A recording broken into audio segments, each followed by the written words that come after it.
Smart study में आप सबों का स्वागत है। मैं संजीव राज। आज हम लोग चर्चा करेंगे नोटिफिकेशन पे। नोटिफिकेशन जो 2021 में सीटेट का जारी हुआ है उस पर चर्चा करेंगे और इसमें देखेंगे हम लोग कि सीटेट प्रीवियस ईयर और सीटेट आपका दिसंबर 2021 दोनों में क्या बदलाव हुआ है उस पर हम लोग आज चर्चा करेंगे। तो सबसे पहले हम लोग नंबर 1 पे चलते हैं, एग्जाम पैटर्न पे। एग्जाम पैटर्न पहले ऑफलाइन हुआ करता था और अब एग्जाम पैटर्न ऑनलाइन कर दिया गया है। यानी कि अब जो एग्जाम आपका होगा वो कंप्यूटर बेस्ड सीवीटी यानी कंप्यूटर बेस्ड टेस्ट होगा, कंप्यूटर पे एग्जाम होगा। पहले ऑफलाइन हुआ करता था, रंगने वाला गोला को, और अब कंप्यूटर से टिक मारने वाला होगा।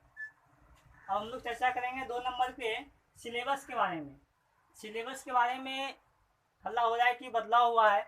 थोड़ा बहुत बदलाव हुआ है, थोड़ा सा अंतर आया है, ज़्यादा बदलाव नहीं हुआ है। पहले क्वेश्चन जो पूछा करता था वो पहले क्वेश्चन पूरा करता था 50% सीडीपी का।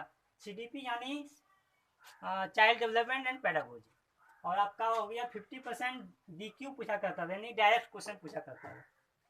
और अब जो क्वेश्चन पूछा जाए वो 75% सीडीपी और उसमें टीए को जोड़ दिया गया है। टीए यानी आपका हो गया टीचिंग एप्टीट्यूड।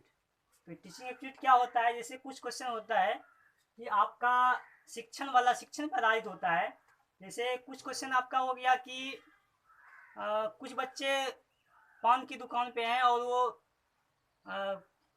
सिगरेट पी रहे हैं, तो उस पर यानी कि आपको आपके भी स्कूल के स्टूडेंट हैं, तो आप वहाँ पे क्या करना चाहेंगे, उस बच्चे के साथ क्या करना चाहेंगे, उस बच्चे के साथ कैसा व्यवहार करेंगे। उस बच्चे को पकड़ के वहीं पे 2 तमाचा लगा देंगे, आपको 4 ऑप्शन दिया जाएगा।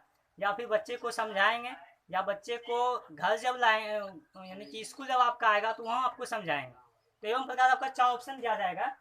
और ये क्वेश्चन रहेगा बेस्ड ऑन अंडरस्टैंडिंग यानी समझ पर आधारित रहेगा। पहले क्वेश्चन जो पूछा करता था वो आपका प्रिंसिपल और स्टेटमेंट पे था, यानी कि प्रिंसिपल यानी सिद्धांत और स्टेटमेंट कथन, यानी कि पियाजे ने आपका क्या कहा है, कोलबर्ग ने क्या कहा है और फ्राइड ने क्या कहा है, ये सब क्वेश्चन पूछा करता था। आगे हम लोग चर्चा करेंगे 3 नंबर पे वनडे एग्जाम, यानी कि पहले एक दिन एग्जाम हुआ करता था पूरा, यानी कि इंडिया में एक दिन एग्जाम हुआ करता था। और अब जो आप लोगों का एग्जाम होगा मैनी डेज एग्जाम, यानी कि बहुत सारे डेट में एग्जाम होगा। 16 दिसंबर से ही एग्जाम है और वो 13 जनवरी तक परीक्षा होगी। और पहले जो एग्जाम हुआ करता था एक दिन एग्जाम में नो नॉमिनेशन पॉसिबिलिटी, यानी कि नॉमिनेशन का कोई भी पॉसिबिलिटी नहीं बनती थी, संभावना। और अब जो एग्जाम होगा वो नॉमिनेशन पॉसिबिलिटी होगी, क्योंकि कंप्यूटर बेस्ड होगा। एक डेट से अधिक डेट में जब कोई एग्जाम कंडक्ट करवाती है तो वहाँ पे नॉमिनेशन होना स्वाभाविक है, क्योंकि किसी वहाँ पे अभ्यर्थी को इजी क्वेश्चन पूछ देगा, किसी को अभ्यर्थी को मॉडरेट पूछेगा, किसी को हार्ड पूछ देगा, तो वहाँ पे नॉमिनेशन होगा। अब 3 नंबर हम लोग चर्चा करेंगे टाइम। 2.5 घंटे का पहले भी हुआ करता था पेपर और 2.5 घंटे का अभी भी पेपर होगा।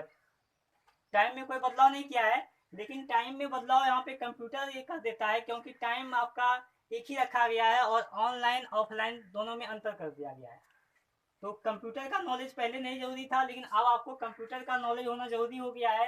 और इसके साथ साथ आपको एक्सपीरियंस चाहिए कि कितना आप फास्ट जो है कि कर्सर को या माउस को मूव करा पाते हैं। तो इतना आपको जानकारी होना चाहिए। तो जितना ज़्यादा प्रैक्टिस ऑनलाइन मॉक टेस्ट देंगे उतना अधिक आप क्वेश्चन को टाइम बचा के क्वेश्चन को अधिक सॉल्व कर पाएंगे। अगला हम लोग चर्चा करेंगे वैलिडिटी पे। वैलिडिटी पहले हुआ करता था 7 ईयर का, यानी 7 साल का, और अब जो वैलिडिटी आपका होगा लाइफ टाइम होगा। लाइफ टाइम ही आपका state government according to rule या फिर सेंट्रल गवर्नमेंट, दोनों का अलग अलग नियमावली होता है। उस नियमावली के अनुसार आप यानी कि 40-42 जितना भी एज उसका लिमिटेशन होता है, वहाँ तक आप अगर आ रहे हैं अपने कोटी में तो आप फॉर्म को भर सकते हैं एक बार पास होने के बाद। अब हम लोग चर्चा करेंगे पासिंग मार्क्स पे। पासिंग मार्क्स 82 का ओबीसी SC ST और जनरल का 90 पहले भी हुआ करता था और अभी भी पासिंग मार्क्स वही है, 82 है ओबीसी SC ST और 90 नंबर जनरल।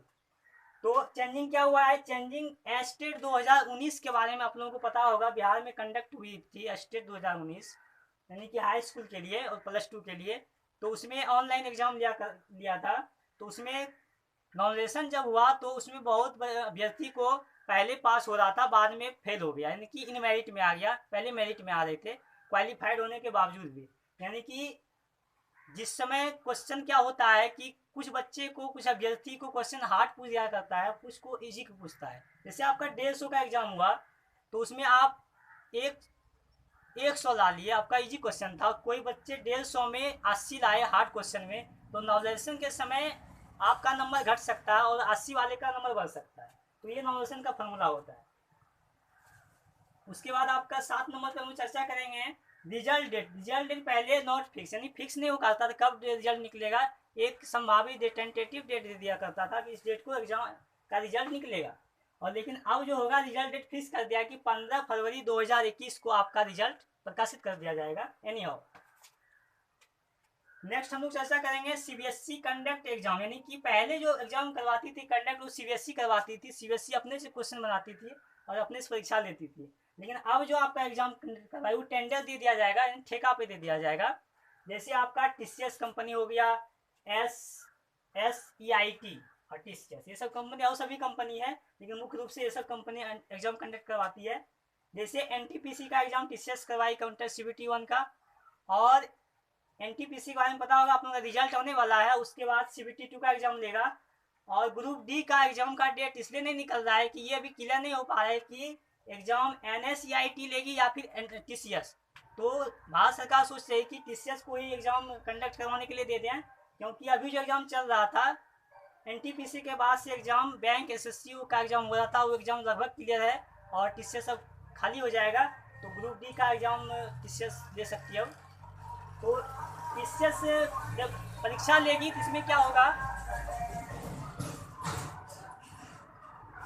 इसमें अलग अलग डेट में अलग अलग वो अपने तरीके से क्वेश्चन बनाया, किसी को इजी, किसी को हार्ड, किसी को मॉडरेट देगा। तो अलग अलग तरीके से आप लोगों का इसमें नॉमिनेशन होगा, इसमें अलग अलग संभावना बनता है।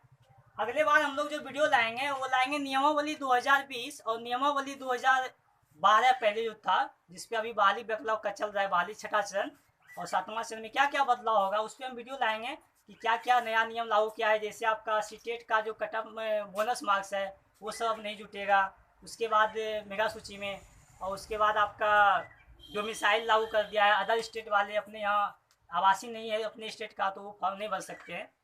तो हमारे वीडियो को देखने के लिए धन्यवाद।